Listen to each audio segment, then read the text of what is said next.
This story was first researched by Tyler Buchanan of the Athens Messenger. Taken here are excerpts from that article. Alonzo Weed was likely born somewhere on the West Coast around 1850. He was a classic tramp of the times. We know for sure that he first moved to Amesville in 1902. He perhaps did so to live with his uncle Daniel Fleming. Most sources claim Fleming had quite a bit of money. Weed was a strange but friendly guy and made quick friends with many of the people in the town. Weed secured odd jobs about the place, earning enough money to keep him well replenished in his supply of intoxicating liquors, one Pennsylvania newspaper stated. But he did not drink to excess, just imbibing enough to be entertaining.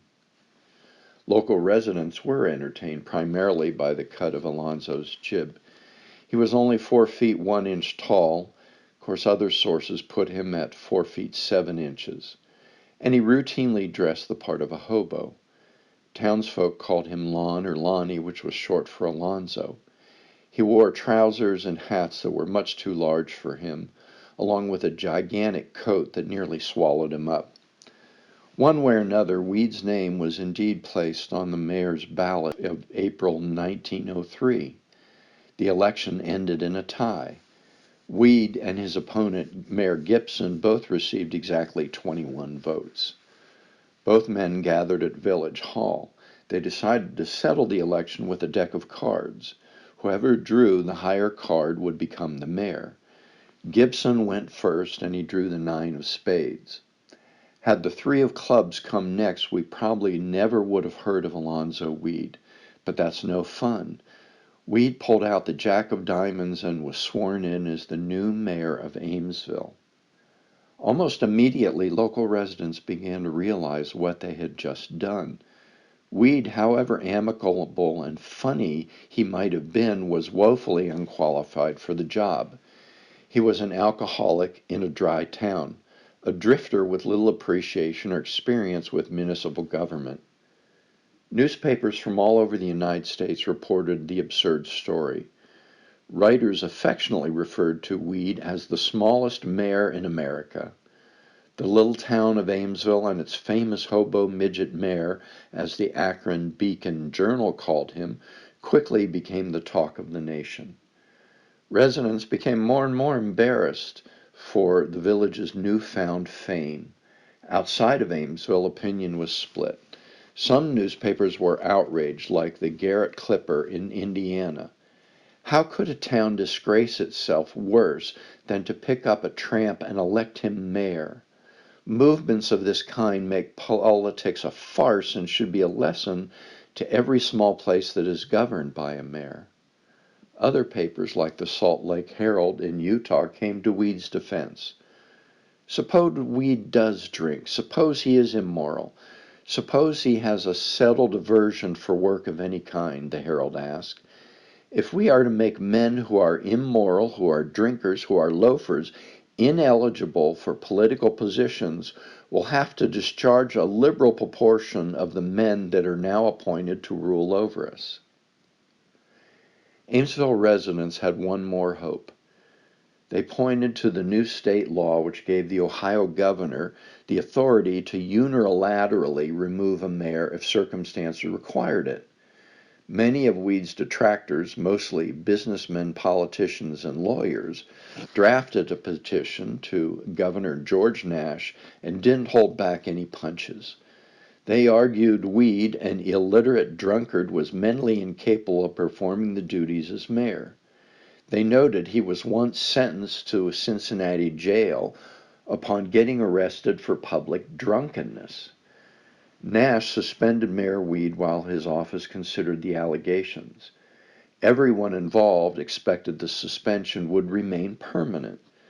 But instead came another twist. Nash completely reversed course and issued a stunning announcement that Weed would be reinstated as mayor.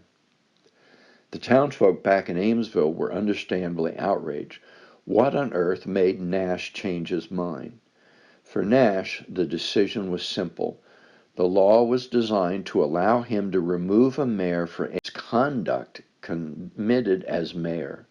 The laundry list of issues: Weed's criminal background, questionable backstory, and having drifted into town as a tramp, this all occurred prior to his candidacy.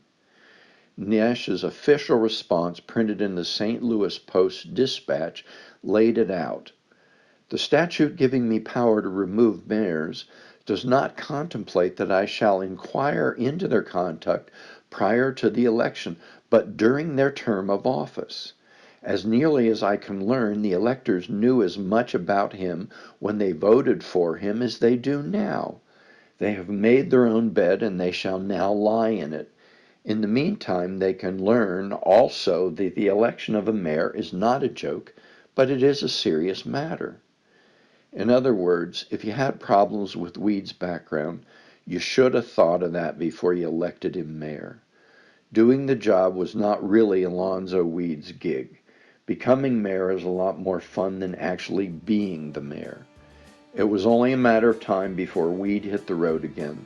Shortly after Governor Nash's decision, the Coshocton Tribune reported Weed had quit the town and stated that he was hoofing it towards Parkersburg, West Virginia.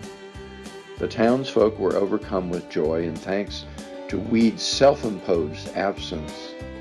In response, they celebrated a 4th of July that had not yet come. The rest of the population want to hang out flags and shoot off firecrackers, the Tribune reported. They say they all feel free for the first time since this joke was perpetrated, and their only fear now is that Lonnie may lose his way and may return by accident. In sum, Weed's life consisted of traveling and drinking. The latter was somewhat of a criminal offense back then, and he soon was caught by Columbus policemen carrying out one of his public drunken stupors. Judge Roy Wildermuth ordered Weed to pay a $5 fine and sentenced him to 10 days in the Columbus workhouse.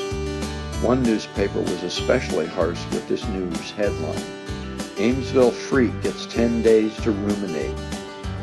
Weed did his time and got released. A reporter met him at the workhouse gate to see what the famous mayor would do next. By the tone of his answer, it seems he was sick of getting tied down to one place and was prepared to travel again. "Back to the road," Weed replied. "No more Amesville for me. I have enjoyed my stay in prison more than my administration as mayor. Tell my friends I'm out of jail, out of politics, and out of coin.